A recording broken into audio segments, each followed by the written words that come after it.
Hello hi नमस्ते सत श्री अकाल आदाब। Welcome to our channel drinks and sports. My name is Zaid Jay और मैं आपके सामने हाजिर हुआ हूं एक और प्री मैच एनालिसिस के साथ। लेकिन आगे बढ़ने से पहले आप सभी से रिक्वेस्ट करना चाहूँगा कि मेरे भाइयों please like share comment and subscribe कीजिए भी, करवाइए भी और बेल आइकन दबाना बिल्कुल मत भूलिएगा।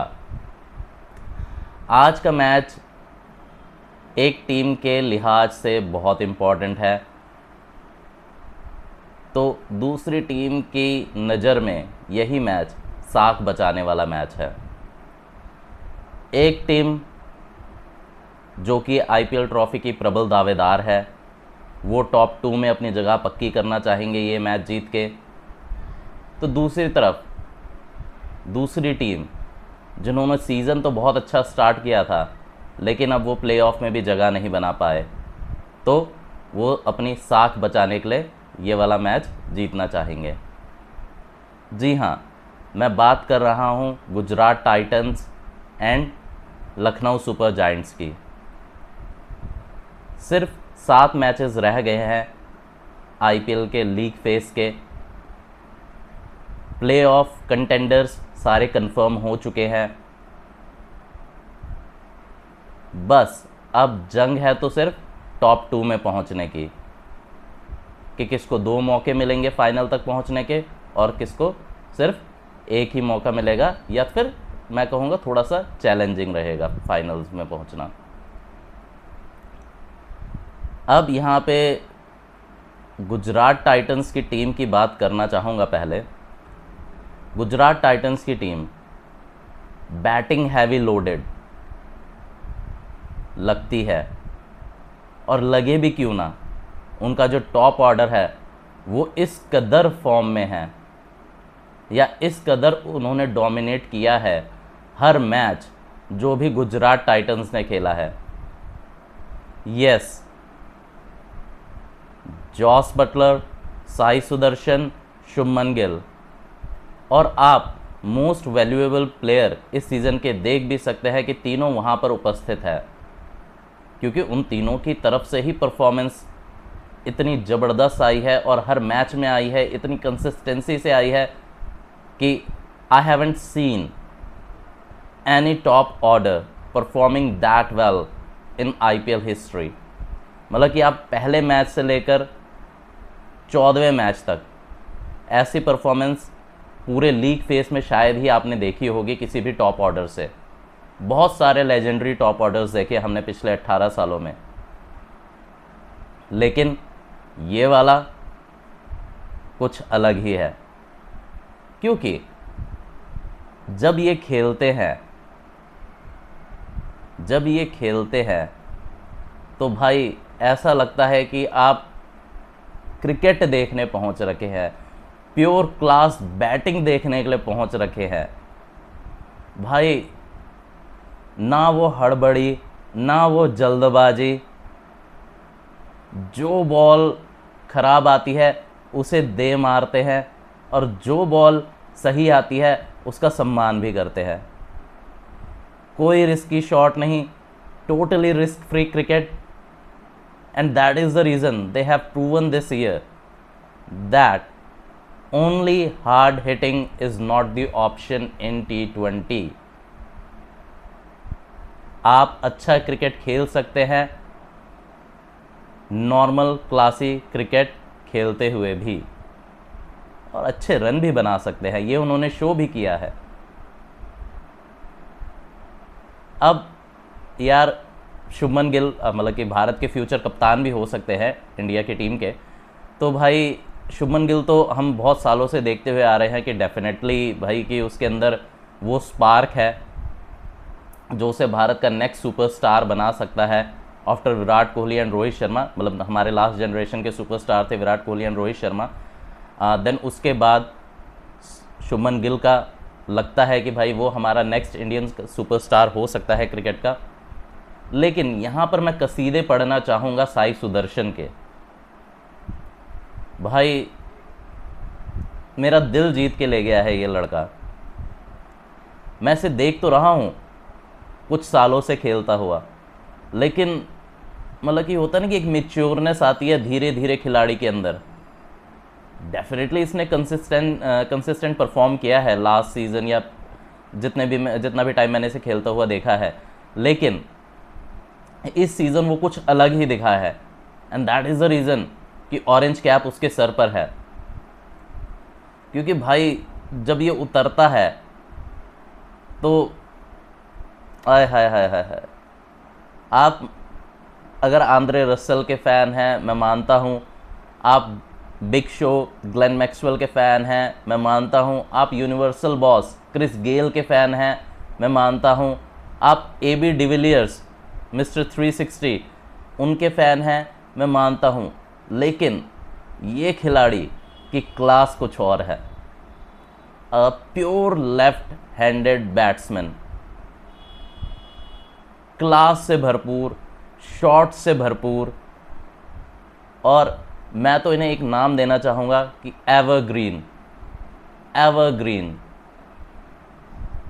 क्योंकि लड़का कभी भी आड़े तिरछे शॉट नहीं खेलता है मेरे भाइयों। प्योर क्रिकेटिंग क्लास है, सीधे शॉट मारता है, ग्राउंडेड शॉट्स खेलता है, लेकिन अगर बॉल मिले तो भाई 6 मारने की भी क्षमता इसके अंदर भरपूर है। और ये हमने इस पूरा सीज़न देखा है। सिचुएशनल अवेयरनेस कूट कूट के भरी है। जहाँ पे सिचुएशन हो तो वहाँ पे ऐसा नहीं ये कि धीरे नहीं खेल सकता। 30 बॉलों में 35 रन, 35 में 40 या 35 में 50, लेकिन जहाँ पे ज़रूरत है वहाँ पे तेज़ भी खेलता है। 26 में 50, 27 में 50, और लास्ट मैच का शतक हम कैसे भूल सकते हैं, कैसे भूल सकते हैं। और लास्ट मैच में इन्होंने प्रूव भी करा कि हाँ भाई हम हैं, हम बने हैं क्रिकेट के लिए, और हम बनेंगे one of the biggest stars in cricket history. Last match अगर आपको याद हो, दिल्ली कैपिटल्स के खिलाफ 200+ का टारगेट, और शुभमन गिल और साई सुदर्शन ने उसे बहुत ही आसानी से, मज़े से ग्राउंड क्रिकेट खेलते हुए अचीव करा। भाई बेहतरीन, बेहतरीन, लफ्ज़ कम है मेरे पास। और आपने देखा भी कि भाई लास्ट मैच में जो मेन रोल था वो प्ले करा था साई सुदर्शन ने, और Shubman Gill anchor role play कर रहे थे। तो आप इसी से अंदाज़ा लगा सकते हैं कि कितनी काबिलियत है लड़के के अंदर। और जॉस द बॉस के तो क्या ही कहने मेरे भाइयों। हम सब यही बात करते आ रहे हैं कि इनके टॉप 3 को जल्दी आउट करो, इनके मिडल ऑर्डर को लेके आओ पिक्चर में, ठीक है, एंड देन ये टीम टेस्ट होगी। भाई लेकिन कहना आसान है, करना बड़ा मुश्किल है, क्योंकि वो खेल ऐसा रहे हैं। उन्हें आउट करना मुश्किल ही नहीं, 9 टीमों के लिए नामुमकिन सा होता जा रहा है। जॉस बटलर की कमी ज़रूर खलेगी इन्हें प्लेऑफ्स में, मैं मानता हूं, बट अगर ये दोनों ओपनर्स ऐसा ही परफॉर्म करते रहे तो आई थिंक गुजरात टाइटंस पिछले 4 सालों में, मतलब कि 4 साल ही हुए टीम को बने हुए, 2022 में जीते थे, 2023 में रनर अप रहे, 2024 में ग्रुप स्टेज एग्जिट हो गया था, लेकिन 2025 में फिर दोबारा IPL की ट्रॉफी के करीब आ गए हैं। तो मतलब कि 4 साल में 2 बड़ी ट्रॉफी जीत जाएंगे ये। और इस कदर ये डोमिनेंट टीम रही भी है। इन्होंने दूसरी टीम को पानी तक मांगने का मौका नहीं दिया है। उसके बाद भाई बैटिंग तो बैटिंग, मतलब टॉप ऑर्डर को छोड़ दिया जाए तो भाई टॉप ऑर्डर का साथ किसने दिया है, वो है इनके बॉलिंग अटैक ने। Sai Kishore, one of the find of IPL 2025, good bowler, मतलब कि एक अच्छी खासी हाइट वाला स्पिनर, ठीक है, जो मतलब कि अनिल कुंबले सरीखा सा लगता है वो मुझे। अब मैं अनिल कुंबले से कंपैरिजन नहीं करूँगा, ठीक है, बट वैसी ही हाइट, ठीक है, और लगभग बॉलिंग भी सिमिलर सी, लेकिन भाई उन्होंने राशिद खान इस सीज़न तो भाई नहीं अच्छा खेले हैं, तो उन्होंने जो राशिद खान का जो लीन पैच था उसको फील ही नहीं होने दिया गुजरात टाइटंस को, इतनी अच्छी बॉलिंग करी। देन प्रसिद्ध Krishna, I am very impressed from प्रसिद्ध कृष्णा, क्योंकि भाई मैं मानता ही नहीं था प्रसिद्ध कृष्णा ऐसी अच्छी बॉलिंग करा सकता है, बहुत सालों से खेल रहा है, ठीक है, लेकिन मैंने कभी भी उसे ऐसी परफॉर्मेंस देते हुए नहीं देखा। शायद डोमेस्टिक में ज़रूर दे रहा था, बट ऐसा सीज़न की पर्पल कैप की लीडर बोर्ड में आप टॉप पे हों, भाई मैंने नहीं देखा प्रसिद्ध, मतलब मेरे को विश्वास नहीं था कि प्रसिद्ध कृष्णा इतना इतनी अच्छी बॉलिंग कर भी सकता है। और इस समय वो शुभमन गिल का गो टू गो बॉलर है विकेट्स लेने के लिए, किसी भी सिचुएशन में कभी भी उसे डाल दीजिए और वो आपकी झोली में विकेट डाल दे रहा है। देन मोहम्मद सिराज डेफिनेटली अच्छे बॉलर है, लेकिन हमेशा अपने हाई इकोनॉमी के लिए जाने जाते हैं, मतलब कि यार कि बहुत ज़्यादा रन देते हैं, लेकिन इस साल पावर प्ले में उनका जो डॉट परसेंटेज है वो है लगभग 54%, और सिर्फ जॉश हेजलवुड से ही पीछे रहते हैं वो, क्योंकि जॉश हेजलवुड भाई बहुत अच्छे बॉलर हैं और अच्छी फॉर्म में भी थे। अफसोस है कि भाई शोल्डर इंजरी का करके वो आईपीएल मतलब आरसीबी को फिर दोबारा ज्वाइन नहीं कर पाए, बट खैर, लेकिन मोहम्मद सिराज ने भाई बहुत अच्छी लय पकड़ी इस सीज़न एंड दिखाया कि हाँ भाई वो किस क्लास के बॉलर है। अब मैं दूसरी तरफ आना चाहूँगा, वो है भाई कि लखनऊ सुपर जायंट्स की टीम। यार लखनऊ सुपर जायंट्स ऋषभ पंत की कप्तानी में पहले 4-5 मैचेस छोड़ दिए जाए तो वही लैकलस्टर टीम लगी, जैसी मुझे उनसे आशा भी थी,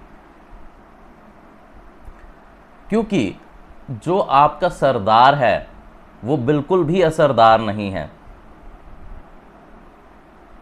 ऋषभ पंत का one of the most forgettable season है ये, उन्हें बहुत जल्दी इस सीज़न को भूलना पड़ेगा, क्योंकि भाई इतनी गंदी परफॉर्मेंस आप ऋषभ पंत से एक्सपेक्ट नहीं कर सकते हैं।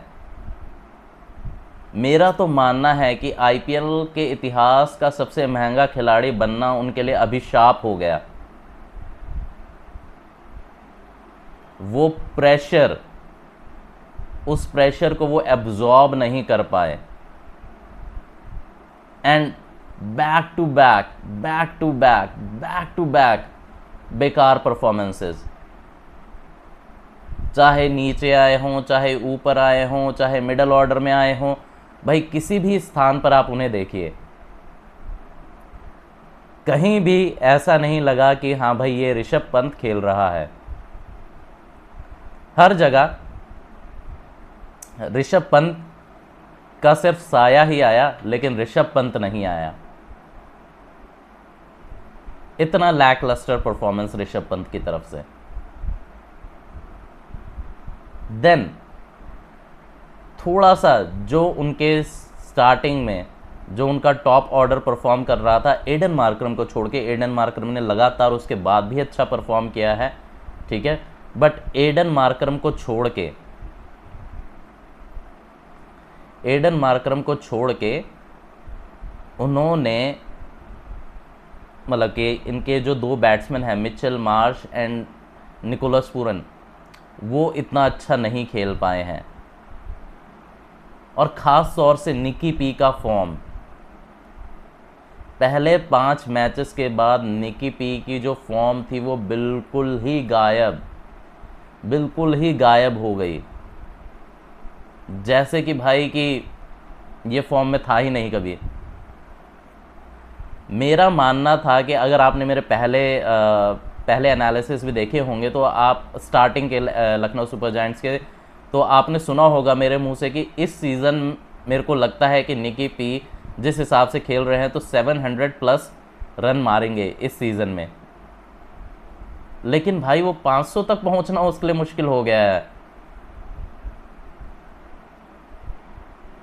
मतलब कि मेरे को बिलीव नहीं होता है कि यार इतना अच्छा खेलते खेलते खिलाड़ी इतना बेकार। अब थोड़ा सा अंदर आती बॉलों पे उन्हें दिक्कत हुई है, हर टीम ने वो दिक्कत भांप भी ली है, एंड ड्यू टू दैट, लेकिन खिलाड़ी को यार वर्क करना चाहिए अपनी कमियों पे। अगर सारे टीमों को पता लग गया है कि आप इन स्विंगर पर या अंदर आती हुई बॉल पर बार बार आउट हो रहे हैं, तो डेफिनेटली आप परफॉर्म कीजिए, आप मतलब कि आप उस पर वर्क कीजिए ताकि आप उस कमी को दूर कर पाए। बट ऐसा कहीं भी नहीं दिखा। स्टांस चेंज करना या कुछ भी या थोड़ा सा बॉलर को सेट ना होने देना, मतलब कि थोड़ा सा पिच को यूज़ करना आप कहें, या पिच पे हिलते रहना ताकि बॉलर को लगे कि हाँ भाई इधर या उधर या इधर या उधर उसको फॉलो करूँ या किधर जाऊँ। ऐसा से कुछ भी स्ट्रैटेजी नहीं लगी मुझे निकोलस पूरन की तरफ से।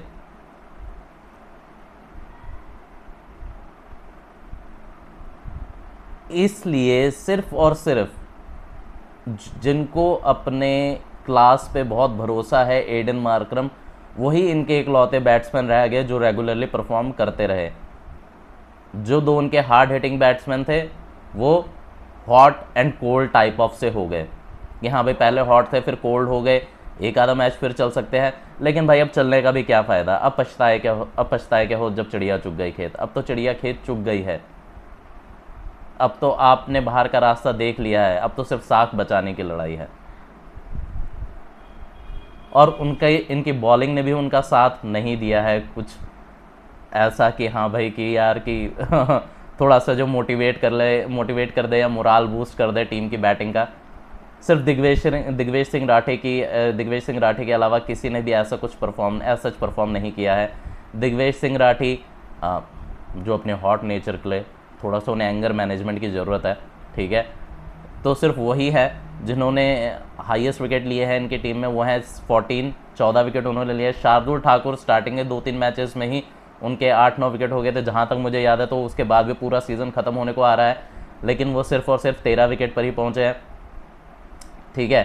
तो उसके अलावा कुछ भी नहीं दिखता इस टीम में। और रवि बिश्नोई ने तो भाई बहुत ही ज़्यादा डिसअपॉइंट किया है मुझे, बहुत ही ज़्यादा डिसअपॉइंट। वैसे मैं उनसे हमेशा ही डिसअपॉइंट रहता हूँ, बिकॉज कि मुझे आई थिंक वो T20 वर्ल्ड कप ही था शायद, या चैम्पियंस ट्रॉफी थी जो UAE में हुई थी, आई एम फॉरगेटिंग, बट वहाँ पे जब रवि बिश्नोई को खिलाया गया था तो मुझे उसी दिन से पता लग गया था कि ना भाई ना, इस लड़के से ना हो पाएगा, ये इंटरनेशनल क्रिकेट खेलने के लायक नहीं है।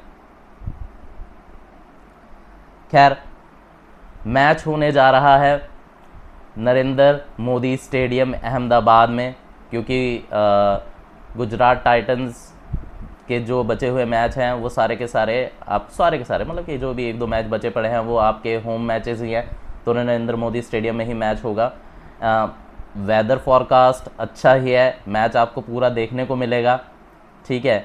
एंड आपको पता ही है कि भाई इस साल one of the best pitches आपको दिखी है, ठीक है ना, क्योंकि सब जगह आप चाहे मुंबई का वानखड़े ले, चाहे आप बेंगलोर का चिन्ना स्वामी ले, चाहे आप हैदराबाद का राजीव गांधी इंटरनेशनल स्टेडियम ले, सब में थोड़ा सा आपको लगेगा कि हाँ भाई यार हमें तो लगता था ये तो भाई बैटिंग पिच होगी, लेकिन उन्होंने आपको डिसअपॉइंट करके, मैं ये नहीं कहूँगा डिसअपॉइंट, लेकिन थोड़ा सा अलग दिखी वो पिचेस, ठीक है। लेकिन सिर्फ एक पिच का मैं कहना चाहूँगा, वो है अहमदाबाद की पिच, जिसने हमें हर मैच में हाई स्कोर दिया। और मतलब कि अगर आप बैटिंग के शौकीन हैं, 4s और 6s के शौकीन हैं, तो आपको वो यहाँ पर देखने को मिले, और हाई स्कोरिंग थ्रिलर्स भी देखने को मिले आपको अहमदाबाद के स्टेडियम में, ठीक है।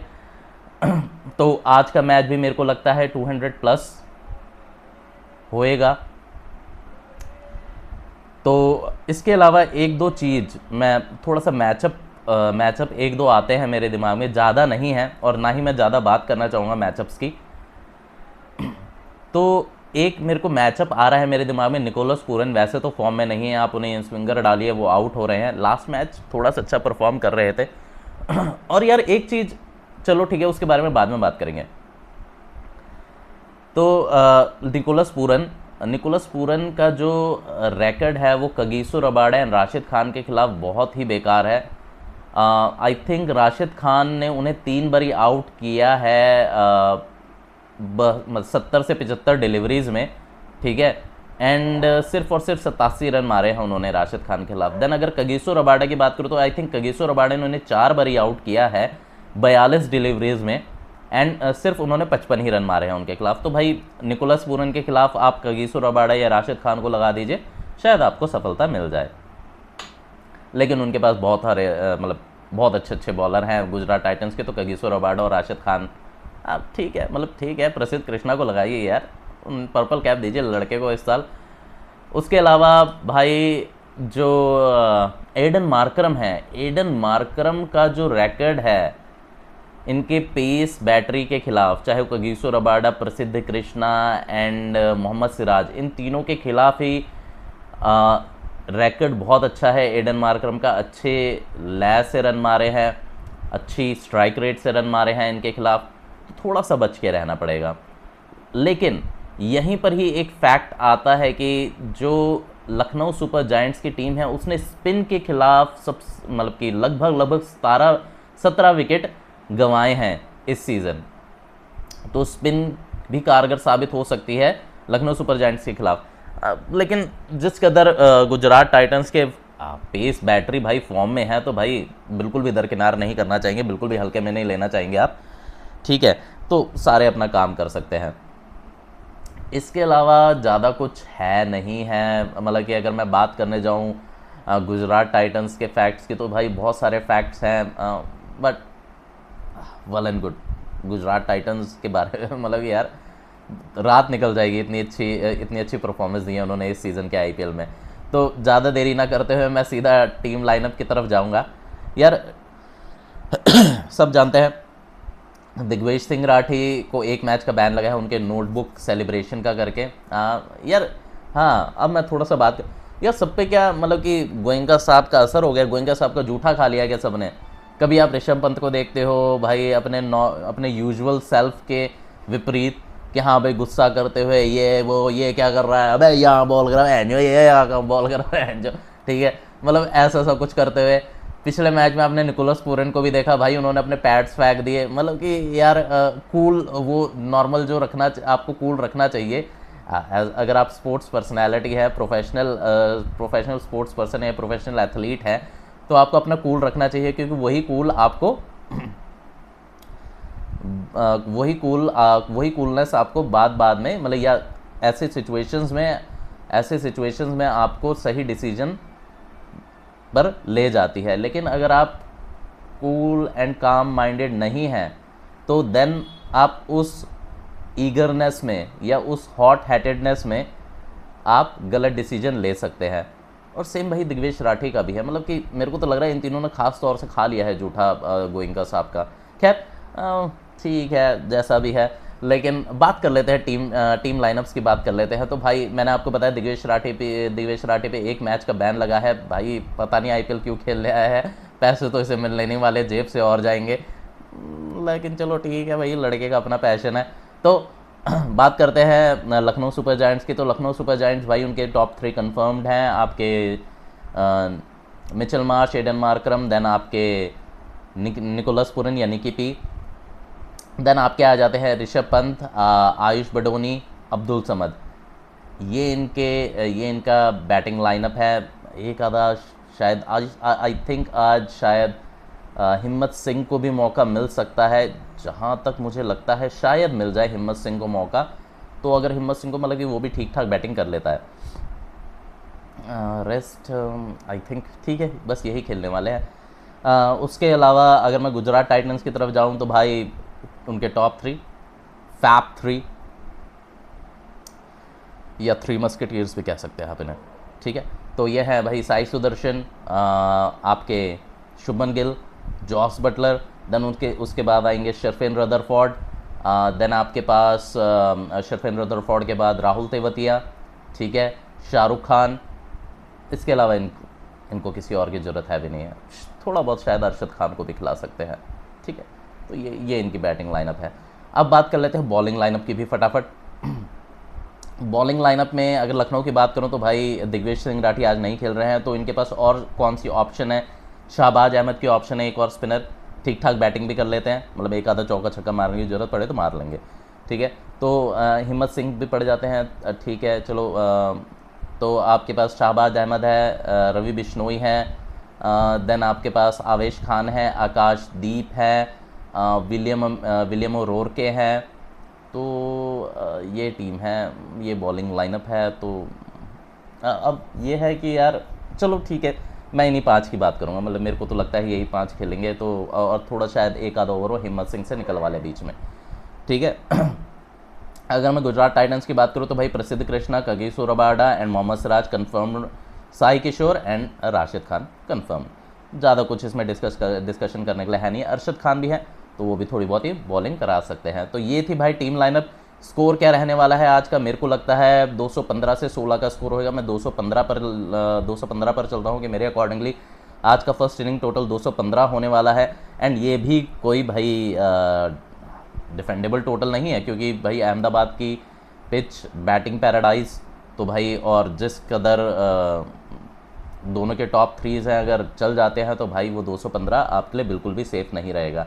मैच कौन जीतेगा, तो भाई मेरा तो मानना है कि भाई लोगों की गुजरात टाइटंस ही जीतने वाली है, और वो अपनी टॉप 2 की स्पॉट को भाई और पक्का कर देंगे, ठीक है। एंड खैर आज के मैच को एंजॉय कीजिए, फिर कल पहुंचेंगे हम आरसीबी वर्सेस एसआरएच, होएगा एकाना स्टेडियम में न्यूट्रल ग्राउंड पर। तो फिर कल मिलेंगे, कल तो नहीं आज भी मिलेंगे आपसे पोस्ट मैच अपडेट में। लेकिन मैं आरसीबी की टी शर्ट पहन के इसलिए बैठा हूँ यार, इंतजार कर रहा हूँ कल के मैच का। कल का मैच बहुत इंपॉर्टेंट है आरसीबी के लिहाज से, बिकॉज क्योंकि भाई टॉप 2 में अपनी जगह पक्की करनी है। तो फिर अभी के लिए इतना ही, मिलता हूँ आपसे पोस्ट मैच अपडेट में, तब तक के लिए अलविदा, थैंक यू, धन्यवाद, जय हिंद।